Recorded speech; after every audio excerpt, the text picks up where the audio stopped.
From impeachments to inaugurations, if it's a political story, we are on the scene. The race for the White House is heating up. Kamala, you're fired! I say, bring it on. If it's breaking news, we're live with the latest coverage. From the White House, the State Department, and Capitol Hill. We know the issues, but above all, we know the players to bring you the latest in-depth analysis on all the key stories that we're covering. I'm Eric Ham. Join me from Washington here on Firstpost America.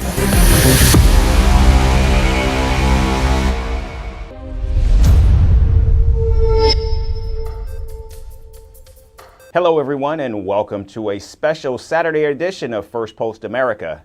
And today it's all about President-elect Donald Trump's pending return to the White House and how it's impacting everything from foreign policy to business. We have all the details, but first, a look at the latest headlines. The United States charges 3 men in connection with an alleged Iranian plot to assassinate President-elect Donald Trump. The DOJ says Iran's Revolutionary Guard Corps ordered the killing of the president-elect. A bomb blast at a train station kills at least 25 and wounds over 40 in southwestern Pakistan. A separatist group called BLA claims responsibility for the attack. Mozambique deploys its army after anti-government protests turned violent on Friday in the nation's capital of Maputo. This after police officials killed at least 3 protesters yesterday, taking the civilian death toll to 30. Russia signs intelligence gathering and counter-espionage agreements with Venezuela. Moscow and Caracas also pledged to deepen cooperation on oil and gas. And Canada discontinues its student direct stream visas as Ottawa looks to sharply reduce the number of immigrants. The popular scheme was used by more than 50% of international students from 14 countries just last year.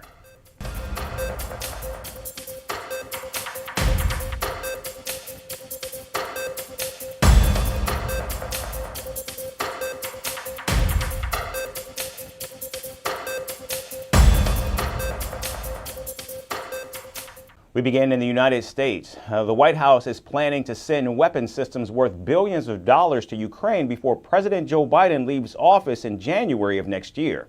In fact, the Democrats are in conversations with the Republicans to ensure that military aid to Kyiv is not completely halted once Donald Trump returns to office.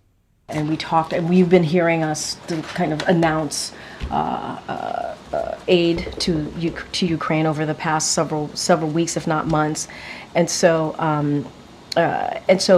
that's not going to change. We're going to surge and get that out there to Ukraine. We understand how important it is to make sure they have what they need, and so that hasn't changed. Meanwhile, reports have emerged that billionaire Elon Musk joined the call between President-elect Donald Trump and Ukrainian President Volodymyr Zelensky earlier this week.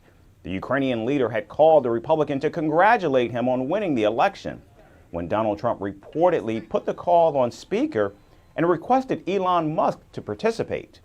Now, Musk's inclusion on the call raises questions as to what role the billionaire will play in the Trump administration. Currently, Elon Musk's SpaceX is providing internet services across Ukraine, including the front lines, using the Starlink satellites. However, relations between Musk and Ukrainian President Volodymyr Zelensky soured when Kyiv was unable to pay for Starlink's internet, prompting the Pentagon to step in and pay the bill. Starlink services have provided Ukrainian troops the opportunity to get real-time updates from the trenches and stay connected to their families while being on the front lines. NATO allies are concerned that with Donald Trump returning to the White House, American aid to Kyiv will be put on hold, giving Russia a major advantage in its war on Ukraine. And adding fuel to the speculation is Donald Trump's biggest fan in Europe, Hungarian Prime Minister Viktor Orban. The Americans will quit this war. First of all, they will not encourage the war. They will not say that war is a good thing. People say many things about Donald Trump, even those who do not like him. But nobody doubts one thing, which is that he will not start a war. Europe cannot finance this war alone. There are some who still want it, who still want to continue sending enormous amounts of money into this lost war.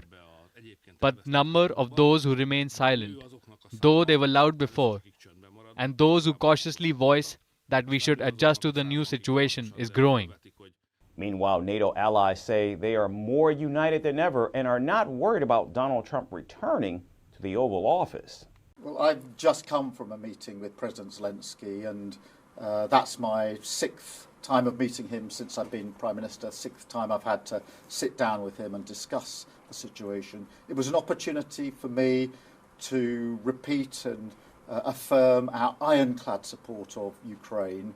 And the broader point here in Hungary at this meeting has been that this isn't just about the sovereignty of Ukraine, although of course it is about that. It's also about our freedom, our democracy and our values, and that's why it was very important for me today to have that further conversation with President Zelensky and reiterate just how ironclad the UK support is for Ukraine. The future of Ukraine remains a serious question as the war moves into its 3rd year. And if NATO fails to put up a united front because of political differences, it could just hand Vladimir Putin a major victory and a greater foothold in Europe. And now moving to China, several American companies are planning to shift their production out of China after President-elect Donald Trump's victory. Throughout his campaign, the Republican threatened to impose 60 to 100% tariffs on goods imported from China. He also promised to slap as much as 20% tariffs on items from other countries like Mexico. We have tremendous economic power. And by the way, if we're not careful, we're not going to have that for long either. That's going to go down the tubes with everything else. But if China or some other country is behaving badly, we have things called tariffs that are so severe. The U.S. headquartered shoemaker Steve Madden said it has decided to reduce production in China by around 45% and is shifting operations to countries like Vietnam and Cambodia. Meanwhile, Whirlpool says Americans can expect to see higher prices on microwaves if, in fact, Donald Trump goes through with the increased tariffs. America's Oil Dry Corporation, which makes cat litter, says China is the only place where they source their material. Hence, the prices of cat litter may also surge in the United States. Another company, Church & Dwight, known for oral care products, has already moved some of its production out of China, fearing new taxes. Experts believe Donald Trump's tariff proposal will widely disrupt supply chains and severely impact U.S. trade policy. At least in terms of the U.S. trade policy towards China, my guess is that they'll look back at where the last trade discussion went during the first Trump administration, and I suspect the Trump administration will say that we still have unfinished business here. So certainly the signals we've gotten so far are a lot more tariffs, or at least the threat of that. I believe that Trump's threat of 60% tariffs will likely happen, and that he has actually voiced it several occasions in the past, and including his most recent 3-hour interview on the Joe Rogan interview show. Moreover, Taiwan has also said that it will too relocate production out of China, fearing tariffs from the Trump administration. The Taiwan Semiconductor Manufacturing Company, which is the world's largest contract chip maker, is already investing $65 billion in Arizona to set up new factories. Meanwhile, China has responded to Donald Trump's threat, saying tariffs and discussions on Taiwan won't help anyone. With regard to your question on Trump's proposed tariffs on China, from the outset, we will not answer this hypothetical question. But as a matter of principle, I would like to reiterate this. No one will win a trade war, nor will it benefit the world over Taiwan question. The Taiwan question is the most important and sensitive issue in Sino-US relations. China firmly opposes any form of official interaction between the United States and Taiwan. Donald Trump is set to take the oath of office in January, and only then will the business world learn if, in fact, he plans to resume a bruising trade war with the world's second largest economy, China. And returning to the United States, following Donald Trump's election victory, Black people across the country have reported receiving racist text messages. The messages read that the recipients have been selected to pick cotton and must report to the nearest plantation sparking outrage because of the historic and systemic racism against African Americans. Being that it was so shocking, I immediately texted the number back. Who is this? Oh my God, profanity. And then I even tried to call it. And that's when I found out it was like from a fake text, one of those fake numbers. So it had already been discarded or whatever. And I was just like, you know what? This is to be expected.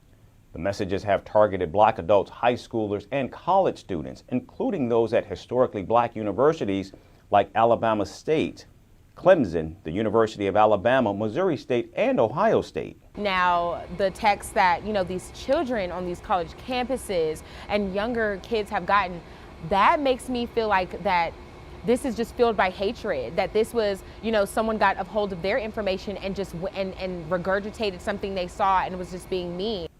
The messages are said to have been received by people, many of whom are Black college students in at least 21 states, including North Carolina, California, Ohio, Michigan, and Alabama. The FBI, along with state attorney generals, have launched an investigation into these racist messages. And the National Association for the Advancement of Colored People, or the NAACP, the nation's oldest civil rights organization, also condemned the messages, warning they represent an alarming increase in vile and abhorrent rhetoric from racist groups across the country. And our response is to remind the young people where they come from, who they are, and that we do not sit back and allow people to threaten us without a response, a nonviolent, peaceful response, but a forceful response, that this is our country. We're not returning to any plantation. We built this country. We'll continue to make this country move forward and live up to the promise that it gave all the citizens. Now, on the other hand, President-elect Donald Trump's campaign has denied any involvement, with spokesperson Brian Hughes threatening legal action. If we can find the origin of these messages which promote this kind of ugliness in our name, we will obviously take legal action to stop it. As federal authorities dig deeper, this incident has sparked serious concerns about rising racist rhetoric. Many are calling for accountability as communities cope with this disturbing show of hatred, which comes right after Donald Trump's election win. After Donald Trump's victory, thousands of Americans are planning to pack their bags and move abroad. Google search data shows U.S. citizens are actively researching how to move to Canada, New Zealand, and Australia. Among these people could be Hollywood celebrities like Sharon Stone, Cher, and Jimmy Kimmel, all of whom declared they would leave the country rather than live under a second Trump presidency. Our next report brings you more. President-elect Donald Trump's victory wasn't a happy ending for everyone after all. While some saw his re-election as a personal win, others expressed fear about America's future and declared the Republicans' triumph a war on women. With Donald Trump set to begin his second presidency next January, scores of Americans are now planning to pack their bags and move to a different country. Recent Google search data shows just that. Americans are worried about Trump's apparent threat to democracy and are now showing interest in moving to Canada, New Zealand, and Australia. As the polls closed in the US East Coast on Election Day, Google searches for move to New Zealand jumped nearly 2,000%. That too, only within 24 hours. Meanwhile, a similar search for Canada surged over 1,200%, and the one for Australia climbed over 800%. A Google official says that after the president-elect's win, searches about migrating to these three countries hit an all-time high. America's very same sentiment was also reflected upon New Zealand's immigration website. The site recorded around 25,000 new US-based users the day Donald Trump delivered his victory speech. The same day last year, only 1,500 Americans visited the website. Among the people planning to move abroad is a host of Hollywood celebrities who, before the election, went as far as to declare that they would rather leave than live under Trump's rule. One of them is singer and actor Cher, who said she almost got an ulcer the last time Trump won. Another is actor Sharon Stone, who was considering a house in Italy. Game of Thrones star Sophie Turner also said that if Trump returns to power, she will get out and move to her home country, the United Kingdom. Actor America Ferrera, too, is planning to start a new life with her husband in the United Kingdom. After the results, a teary-eyed TV host, Jimmy Kimmel, also talked about packing up and exiting the United States, adding a comedic tone to an otherwise serious sentiment. Of course, it's too early to predict how many Americans will actually move abroad and how many will decide to brave a second Trump presidency. But what we do know is that Donald Trump is back, and this time with a more powerful mandate. And finally, as Donald Trump plans his return to the White House, we highlight the evolving dynamics inside the Trump family. During his first term, there was a time when Ivanka Trump was her father's MAGA princess, but now the spotlight has shifted to an unexpected figure, Ivanka's younger brother, Barron Trump. Standing at 6'9", his presence is hard to miss. Once hidden from public eye, Barron forced his father to go on podcasts, which has earned him the title of Donald Trump's silent strategist. Our final report explores the younger Trump's political debut. Just hours after polls closed on November 6th, Donald Trump took the stage in Florida, a victorious moment with family, allies, and advisors by his side. The moment was electric, history in the making. But amidst the cheers and flashing lights, one figure stood out taller than the rest, Barron Trump. We have Barron home. He's watching. That Barron is watching. He's the king of the internet. He's the king of the internet. Oh.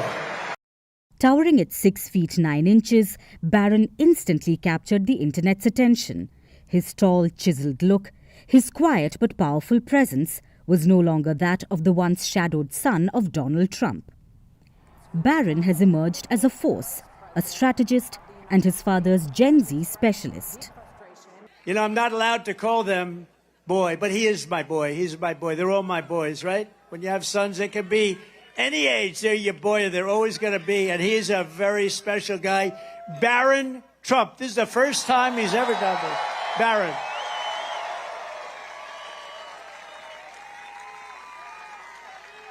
Where is Barron? Stand up. Look at him. Freshly enrolled at New York University's Stern School, Barron even cast his first vote this year. But his role went far beyond the ballot box. He quietly shaped a new campaign strategy, one that resonated with Gen Z and millennials. He pushed his father onto podcasts, Joe Rogan, Lex Friedman, The Flagrant, Theo Vaughn, Logan Paul, the Nelk Boys, reaching a younger audience and re-energizing his father's message.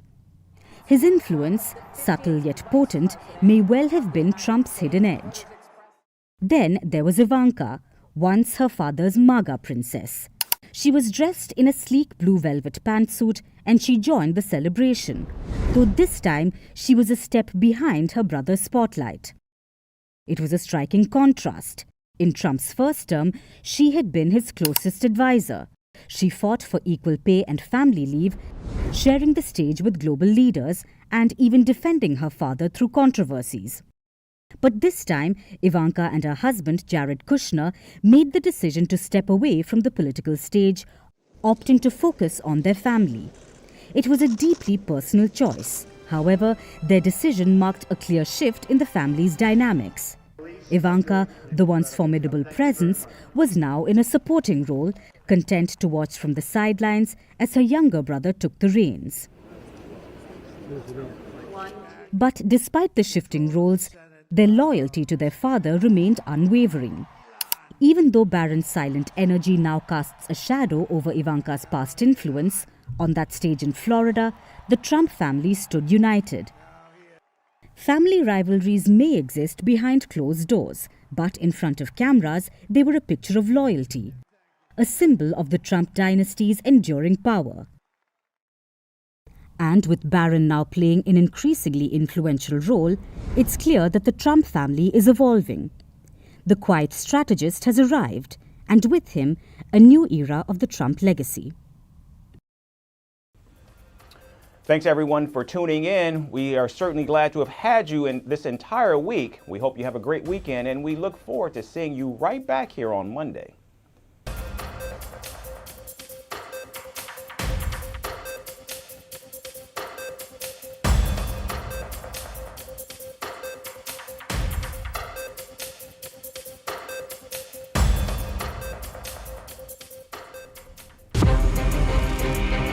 From impeachments to inaugurations, if it's a political story, we are on the scene. The race for the White House is heating up. Kamala, you're fired. I say, bring it on. If it's breaking news, we're live with the latest coverage. From the White House, the State Department, and Capitol Hill. We know the issues, but above all, we know the players to bring you the latest in-depth analysis on all the key stories that we're covering. I'm Eric Ham. Join me from Washington here on First Post America.